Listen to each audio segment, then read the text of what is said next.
رامسي لما دا أنت برسو بربادو دلقالي كرشان خان حواسني مسلمة ويتك آمنتو كان محمد صلى الله عليه وسلم الربسو يوخين أمو ويتي إسلامة رئيسو فيالا هججوك أبون إسنف رئيس واني يرو دبري رادو بدسن إردي بوم فدو يرو دبري وان فرنساي خيسة تراوة مهردو فيه قوچة برزدانتين فرنساي إيمانويل ماكرون راوتين والكابسيسي إرادو بديتين تره san irra deebi'uun barbaadu sagantaa san irratti dhaamsa gabaabaa daqiiqaa 24 qanne dhaamsa san keessatti dubbiin pirezidaantiin Faransaay Emmanuel Macron islaamni akka addunyaatti rakkoo keessa jira jedhee dubbate sirrii akka hin taane ibseetiin jira dhugaan jirtu islaamni furmaata rakkoo addunyaati haasawa kiyya kan islaamummaan furmaata namummaatii jedhu yoo dhaggeeffattan gaafii islaamummaa irratti dhiyaatu hundaaf deebii argattan akkasumas haasoyni kiyya kan shororkeessummaan gulantaa islaamaatii jedhu ammoo deebisaa quubsaa maqaballeessii islaamummaa irratti pirezidaantii Emmanuel Macroniin oofamu kan islaamni amantii fi xaaleeyyiiti islaamni amantii shororkeessitootaati jedhuuf deebisaa gad fageenyaan kanna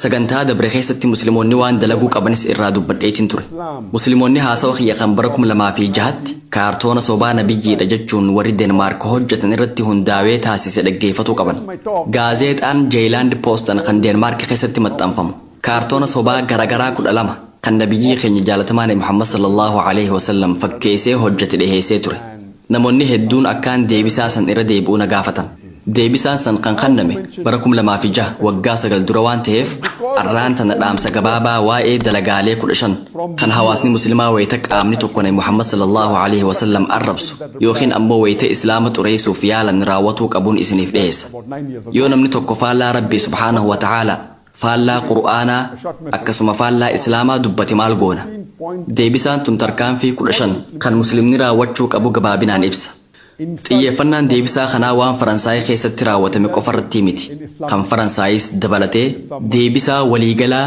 tarkaanfii 15 kan muslimni raawwachuu qaburratti xiyyeeffata is a brief regarding the 15 actions that the Muslims should take. It's not only focused or localized to what's happening in France. It includes that, but this is the general answer on 15 actions that the Muslims should take. This answer of mine will just be touching on the highlights of the 15 points. I will not be going into the details because there is a question answer session. deebisaan tiyyatuun qabxiilee 15 sanniin mata duree isaanii qofa ibsiti yeroo gaafii fi deebisaa waan ta'eef gad fageenyaan keessa buunee ilaaluu hin dandeenyu qabxiileen hundi yookiin tarkaanfileen mataa isaaniitiin haasawa sa'aa tokkoo fi sanii olii barbaadan kanaafuu an amma qabxiilee ijoo qofa tarkaanfilee 15 kan muslimni raawwachuu qaburraa hin dubbadha haasawiin kiyyaas qajeelatti kanarratti qofa xiyyeeffata fardiilee waliigalaa kan muslimni hundi raawwachuu qaburraan dubbadhu fakkeenyaaf nuti musliimoonni warra musliman tahiniif fakkeenya gaarii ta'uu qabna amanamoo ta'uu qabna gaarii ta'uu qabna rahmata qabeeyyii ta'uu qabna iftuuluu dhiisnee if gaqqabuu qabna warra nama gargaaru ta'uu qabna qabxiilee kanneen hunda barumsa koo kan garagaraa keessatti gad fageenyaan irraa dubbadhe arraan tana mismaara matarraan dha'uu jalqaba qajeelatti tarkaanfii 15 kan muslimni wayita namni nabiyyii arrabsu yookiin ammoo islaama xureessu raawwatuu qaburraa hin dubbadha. The first action, whenever someone reads any article against the Prophet or sees a sketch or a cartoon insulting a beloved Prophet sallallahu alaihi wasallam, tarkaanfiin duraa namni tokko barreeffama tokko kan nabiyyii arrabsu yoo dubbise yookiin ammoo suuraa sobaa fakkeeffamee kaafame tokko yoo arke yookiin kaartoona nabiyyii keenya sallallahu alaihi wasallam arrabsuuf kaafame yoo arke hadiisa nabi Muhammad sallallahu alaihi wasallam hordofuu qaba ergamaan rabbii jaalatamaan nabi Muhammad sallallahu alaihi wasallam akka sahiha muslim mujallada tokkoffaa lakkoofsa hadiisaa 177 irratti ibsametti yoo gocha hamaa tokko arkitan waan san harka keessaniin dhaabsisuu qabdan kana jechuun tarkaanfii fudhatuu barbaachisaa jechuudha yoo saniin dadhabdan arraba keessaniin jijjiiraa ja'a san jechuun arrabaan dubbachuun jechuudha sani yoo dadhabdan onnee keessaniin dhaabsisaa ja'a san jechuun waan san jibbuu qabdan jechuudha wanni sun dogongora akka ta'etti amanuu qabdan qalbiin jibbuun san ammoo mu'mina sadarkaa gad aanaarra jiru isin taasisaa ja'an sadarkaa mu'minaa irra xiqqaa jechuudha kanaafuu wayita nabiin xiqqeeffaman yoo dhagahe yookiin arke suuraan taatus kaartoonaan taatus yookiin ammoo yoo ergamaa rabbii arrabsan dubbii sobaa islaama irratti oofamu yoo dhagahe wanni xiqqaan muslimni tokko raawwatuu qabu waan san onnee isaa keessatti balaaleeffatudha akkasuma wanni dalagame sun dogongora akka ta'e amanuu qaba kun waan xiqqaa kan namuu dalaguu danda'u Arraan tana eegaa addunyaan gama hundaan guddatteen booda musliimoota hedduu kan aadaa warra lixaatiin booji'aman argina. Warri kun dhimma mirga dubbachuu ja'amuun walii galan. Warri kun wayita namni tokko ergamaa rabbii arrabsu akkuma nama hin arginee bira kutan. Akka waan wanni tokkolleen hin mudannetti cal'isan. Kun mirga dubbachuuti. Addunyaan akka ganda takkaa taatee jirti. Kanaafuu mirgi dubbachuu bakka hunda jira. Ergamaa rabbii arrabsuun rakkoo tokkollee hin qabuu ja'an. Mu'minni dhugaa yoo arraba tokko dhage wanni xiqqaan inni raawwatuu danda'u waan raawwatame san onnee isaa keessatti jibbuudha. Kanaafuu namni muslimaa tokko arraba islaamni arrabsame yoo dhage yookiin arge, arraba ergamaan rabbii arrabsaman yoo dhage yookiin arge, wanni xiqqaan inni raawwatuu danda'u gocha san balaaleeffatuudha. Akkasumas dogongora akka ta'e beekuu qaba. San booda gara tarkaanfiilee itti aananitti kan cahuu danda'u. Waan san yoo hin balaaleeffan, waan san yoo onnee keessatti hin jibbine, wanni sun dogongora akka ta'e yoo hin beeyne, akkamitti waan saniif deebisaa kennuu danda'a? Akkamitti tarkaanfiilee itti aanan fudhatuu danda'a? Kanaafuu wanni duraa gocha dalagame san onnee keessatti jibbuu fi balaaleeffatuudha.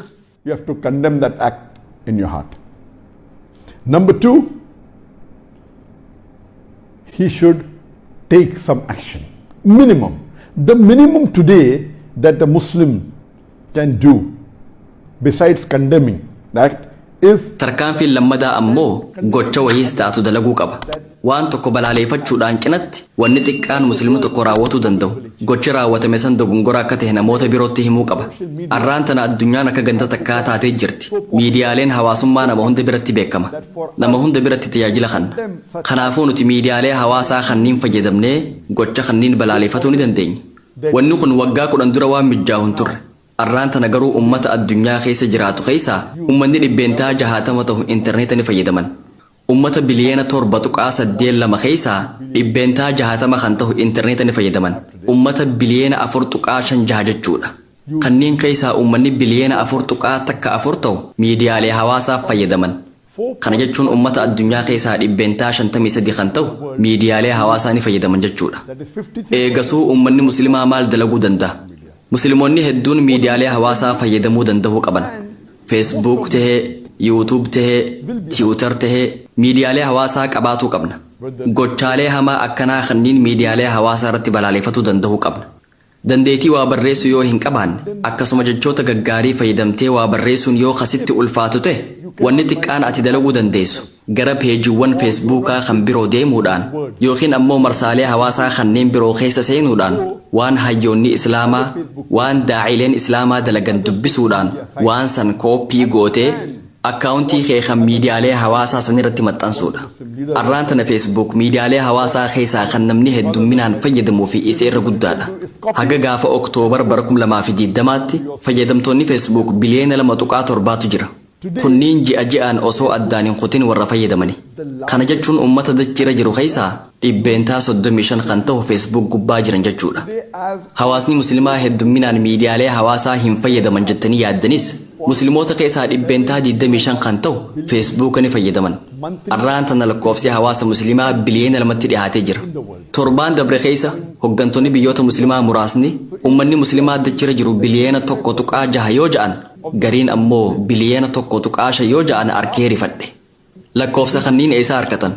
Kun tarii seenaa waggaa 10 yookiin 15 dura jiru ta'uu mala. Akka gabaasa PEW'tti gabaasa amanamaa ta'etti bara 2015tti waggaa 5 dura jechuudha. Ummanni muslimaa biliyeena 1.8 ture. Ummata addunyaa keessaa 24.1 kan ta'u muslima.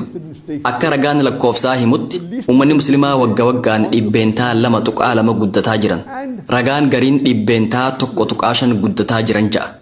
Kanaafuu biliyeena 1.8 yoo 2.2 yeroo 5 baay'iste lakkoofsa biliyeena 2 ol ta'uu harkatta.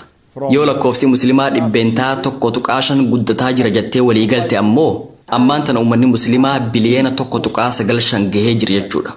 Kanaafuu arraan tana ummanni muslimaa addunyaarra jiraatu biliyeena 2tti dhiyaatee jira. Hogganaan biyya muslimaa tokko kan biyya guddoo tokko hogganu akkamitti ummanni muslimaa biliyeena 1.6 qofa jedhee dubbata. Ummata muslimaa keessaa 25 kan ta'utu feesbuuk fayyadama jenneetu osoo amanne ummanni miliyeena 500 ta'u feesbuuk fayyadama jechuudha. Kanaafuu dhaamsa islaamaa raabsinee gocha hamaa kana yoo balaaleeffanne faayidaa guddaa qaba. Waan humna keenyaa raawwachuu ni dandeenya. Kaartona warra Deenmaarkiitiin dalagame ta'us, kan Chaarlii Hebdoo ta'us, dubbii Maakroon ta'us, yookiin ammoo dubbii Salmaan Rushdii ta'us yoo mudannoon takka raawwatamte wanni xiqqaan miidiyaalee hawaasaa irratti raawwatuu dandeenyu dhaamsa dhugaa dabarsuudha. Alhamdulillah guyyoota 5 Facebook irratti duula tokko gaggeessee ture. Salaasaarraa eegalee hanga sabtiitti gaggeeffame. Guyyoota 5f maxxansa 16 maxxanse. Guyyaa tokkotti maxxansee 3, 4 yookiin 5 Facebook irratti maxxanfamaa ture. Alhamdulillah guyyoota 5 kanneen keessatti namoonni miliyoona 35 ta'an maxxansa kan arganii jiran.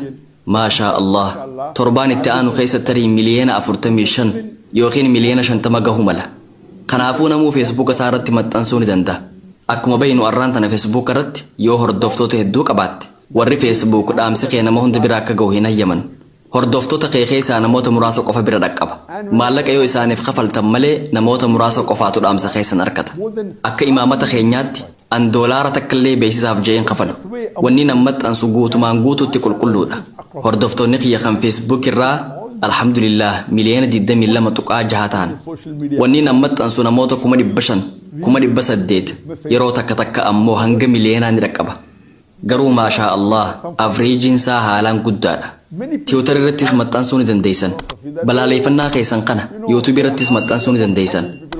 Haasoyini torbaan dabree an daqiiqaa 24f kanne wayita YouTube irratti maxxanfamu. Maashaa Allah ummanni walakkaa miliyoonaa gahu laalee jira. Haala kanaan maashaa Allah Muslima addunyaa cufa dhaqqabuu ni danda'a. Hubadhaa ummanni muslimaa hundi yoo akkaawuntii miidiyaa hawaasaa irratti maxxanse dhugumatti ummata addunyaa walakkaaf dhaamsa kana dhaqqabsiisuu ni dandeenya. Namuu hordofaa mataasaa qaba. Namni tokko an hordoftoota 10,000 lakkaa'aman qofaan qaba. An nama 500 qofaan qabaa ja'a. Rabbi gocha keessan laalee sawaaba isiniif kataba. Namni tokko nama miliyoona bira gahuu osoo danda'u nama 500 qofa bira gahe haa jennu. Namni biraa ammoo nama 1,000 qofa bira gahuu danda'a. Namni kun yoo dhaamsa tokko nama 1,000 biraanuu gahe nama dhaamsa nama 500 biraan gahe caalaa sawaaba argachuu danda'a. Sababni isaa rabbiin niyyaatee isan laala malee baay'ina hordoftoota keessanii ilaalu. Kanaafuu dandeettii ati qabdu irratti xiyyeeffatee wanni nama muslimaa hunda gaafadhu. Gocha kana miidiyaalee hawaasaa hunda irratti balaaleffachuu keessan mirkaneeffadhaa. Facebook ta'us, YouTube ta'us, Twitter ta'us, WhatsApp ta'us dhaamsa keessan kallattii hundaan raabsuu ni dandeessan. Arraan tana Facebookitti aanee miidiyaan hawaasaa namni hedduun fayyadamu YouTube. YouTube hanga Oktoobar bara 2020tti fayyadamtoota biliyoona 2 qaba. Sadaffaan WhatsAppidha. Sunis ji'aan fayyadamtoota biliyoona 2 ni argata. Afraffaan Facebook Messenger hoggaa ta'u ji'aan tajaajilamtoota biliyoona 1.3 qaba. Shanaffaan WeChat. Kunis tajaajilamtoota biliyoona 1.2 duwwaa 6 ji'aan argata. Jahaffaan Instagram. Kunis fayyadamtoota ji'aan biliyoona 1.13 qaba. Kanaafuu isa namni hedduun fayyadamtan taanaan hawaasa hedduu bira dhaqqabuu ni dandeessan. Miidiyaalee hawaasaa ijoo ta'an gurguddoo 15 yookiin 20 yoo fayyadamtan ummata hedduu bira dhaqqabuu ni dandeessan. Snapchat fayyadamtoota miliyoona 441 qaba. Pinterest fayyadamtoota miliyoona 413 qaba. Twitter fayyadamtoota miliyoona 336 qaba. Wanni nuti godhuu qabnu hanga dandeenyuun miidiyaalee hawaasaa irratti islaamummaa barsiisuudha. Waan dandeessan dalagaa. Yoo ifii keessanii barreessuu hin dandeenye waan hayyoonni islaamaa, waan daa'iin islaamaa, waan hoggantonni muslimaa barreessan kooppii godhaatii hanga dandeessaniin facaasaa. Chaanaala YouTube kiyyarratti dubbii pirezidaantiin Faransaay Emmanuel Macron islaamummaa irratti dubbate hordofuudhaan haasawa daqiiqaa 24tiin taasise.